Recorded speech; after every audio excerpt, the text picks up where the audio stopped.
Make this dish that Lucy's going to make in the kitchen now and save that for leftovers to eat during the Iron Bowl. Oh, what a great plan. Supposedly the best ever green beans. Yeah, that's right. Lucy and I are still upset that Alabama's not in the top 4. We're still upset about this, aren't we, Lucy? We got a little upset in the kitchen this morning. We did. But hey, I am excited that the Iron Bowl is a night game. I mean, it should be. It should be. I went to Auburn, but my husband's an Alabama fan, so I play both sides of the field. I was about to say, your house gets a little tricky. I knew that y'all were on both sides there. And I'm so excited to make this Spinach Posey this morning. That's what it's called, what Lucy is making. And you might have heard Lucy mention Posey before, and that's because Posey has a very big significance in Lucy's life. Yes, Posey is my grandmother, and we have made one of her recipes before, and this cream spinach recipe that we're going to make today is named after her. My grandfather did all the cooking, and we call her Posey. So anyway, this is Spinach Posey.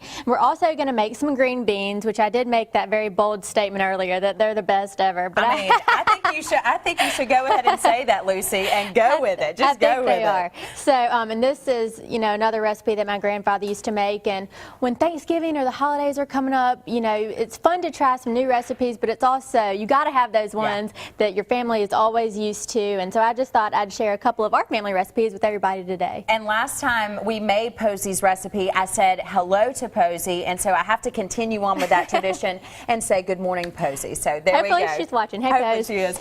And what we're starting off here with looks like some bacon. Yeah, we are going to start with our green beans, and I just sliced up. I took 3 slices of bacon and just cut it up real small. Lucy, you're going to get everybody really hungry in the Fox 10 studios because this bacon smell is coming at us full force. Yes, you know, starting your vegetables with a little bit of bacon always makes them so delicious. So we will let that go for about 5 minutes, and we just want this bacon to brown up a little bit and release some of that fat so we can saute our onions in that. And then for the spinach, what I've already done is taken 4 boxes of chopped spinach, frozen spinach, and I just cooked that in some boiling water for just a few minutes. Do you see this bacon? This bacon smell is coming at me. I'm going to be starving by the time this is over with. It's a little distracting. And so I just cooked that, and then I drained it, squeezed it out, got all the water out.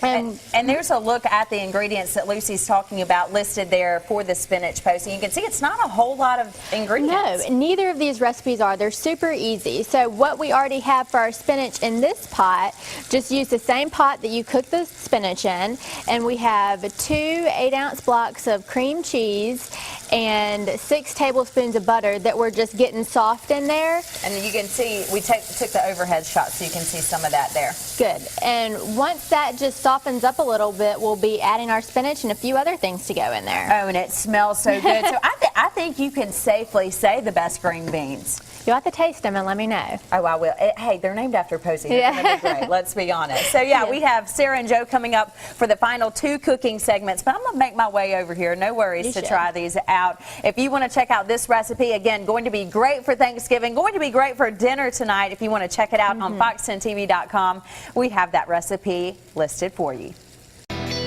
Lucy Greer making a good point on pop culture.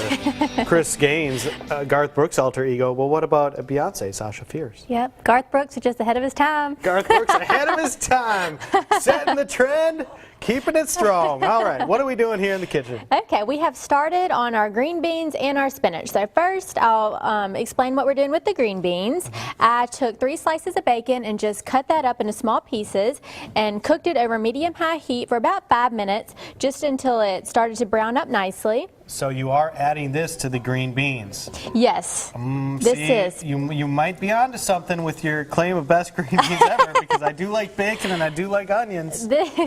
Well, then you will love these. Yes. And I took half of a small onion, which is, you know, between a 1/4 cup and a 1/2 cup, and I cut that up real fine. And now we will just let that cook again over medium-high heat, just for a few more minutes until those onions soften up. Okay. And now we will continue on our spinach.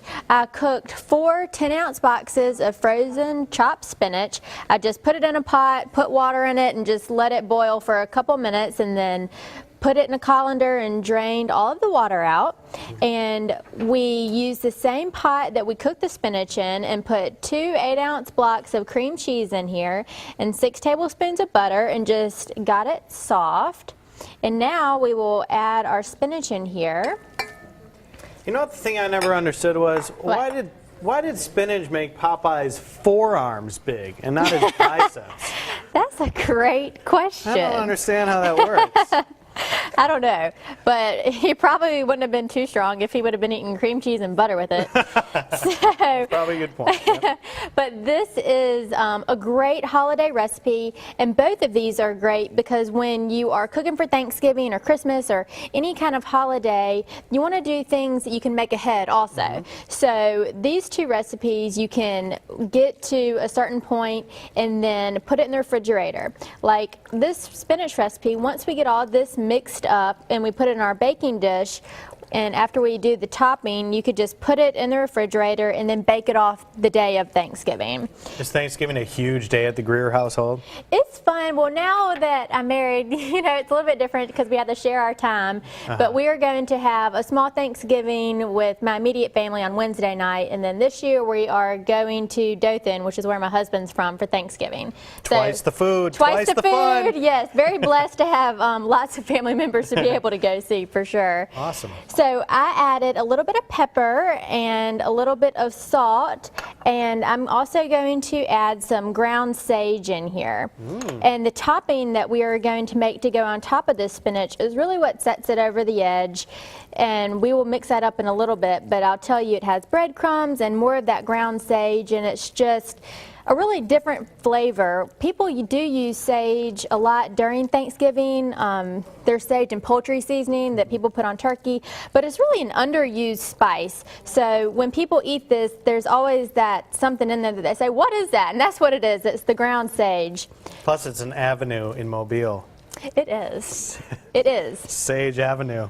So we now have our green beans going, and our onions have been all softened up, and now it's time to add the green beans. All right.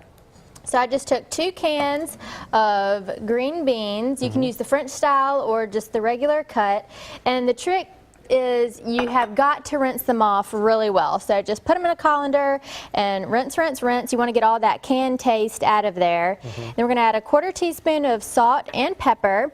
And then the secret to these green beans, which is not a secret anymore, this Cavender's Greek seasoning really heightens the flavor of these green beans, and it just brings a whole new flavor to them. And then we're just going to add a couple cups of chicken broth. And that's all that we're going to add to this. We're just going to bring this up to a boil and then let these green beans simmer for about 30 minutes, and they'll be full of flavor. All right, looking forward to that. Both of these recipes are on our Studio 10 website, so go check that out. Spinach and green beans, the best ever. Ladies, what do you think? Do either of you have to cook anything for Thanksgiving this year? Yes. Yeah, my family would like for me to cook. And contribute something. Well, I will be cooking, and so I'm excited to check out these recipes and see. I love green beans. I have been spoiled over the years. I have 2 grandmothers that are very good cooks, and so I look at it as, why do I need to cook when you have experts? Just make sure you get the recipes so you know how to do it. Yeah. Because when you have good cooking in your family, you want to know how to do I it. should probably contribute. We'll work on that. And welcome back to Studio 10. We are back in the kitchen with Lucy from Greer's Market and Catering, and we are making some perfect Thanksgiving foods. Yes. Perfect timing so we can get prepared. So we pretty much finished up with the green beans. We did. We sauteed some onions and a little bit of bacon once we cooked the bacon, and then we added 2 cans of green beans, and I mentioned that you want to rinse your green beans really well, and we put those in there, and we added 2 cups of chicken broth, a little bit of salt and pepper, and some of that Cavender's Greek Creek seasoning. We just brought it up to a boil, and now we'll just let it simmer for about 30 minutes, and those will be ready to go. And it smells really, really good. They are really, really good, and I mentioned to Joe earlier that both of these recipes are great for Thanksgiving because you can make them ahead. I and love just reheat that. them. Yeah, Yes. so take some of the stress out of Thanksgiving Day. Yes. Okay, so this is our cream spinach. Yes, I cooked 4 boxes of frozen chopped spinach, and then I just drained it really well. And then we added 2 blocks of cream cheese and 6 tablespoons of butter, and just melted it all together. Got it stirred up really so you can see how it's very creamy. And then I added a little bit of salt and pepper, and we also added a little bit of ground sage. And we have a topping to put on this as well. And of course, this recipe is going to be on our website, so you can go to the Studio 10 tab on fox10tv.com. Yes. Getting ready to bake it. Once we get it into the baking dish, what do we need to put on top?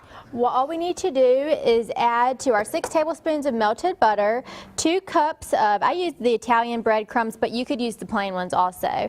And then we're going to add 2 teaspoons of the ground sage. And this is really what sets this dish apart from just your regular cream spinach. I mentioned that a lot of this time of year people are using poultry seasoning, which of course has ground sage in it, but sage is really unused, and a lot of people aren't familiar with the flavor of it. And so when people taste this spinach, they always say, what is that flavor? And that's what it is, and it's just unique and just kind of a little twist to your regular spinach. Okay, so you put it on top of the spinach, and how long do we bake it in for? At what degree? What heat? We're going to bake it at 350 for about 30-40 minutes, and the topping is going to get nice and brown. Okay. And it'll be bubbly. And it'll be delicious. And we're going to put Yes. the recipe again for you on our website. Just go to fox10tv.com. We'll be right back here on Studio 10. There we go. Look at that. Thanksgiving on a plate. Looks good. You can see there the finished topping on the cream spinach too, which looks and smells delicious. Best green beans.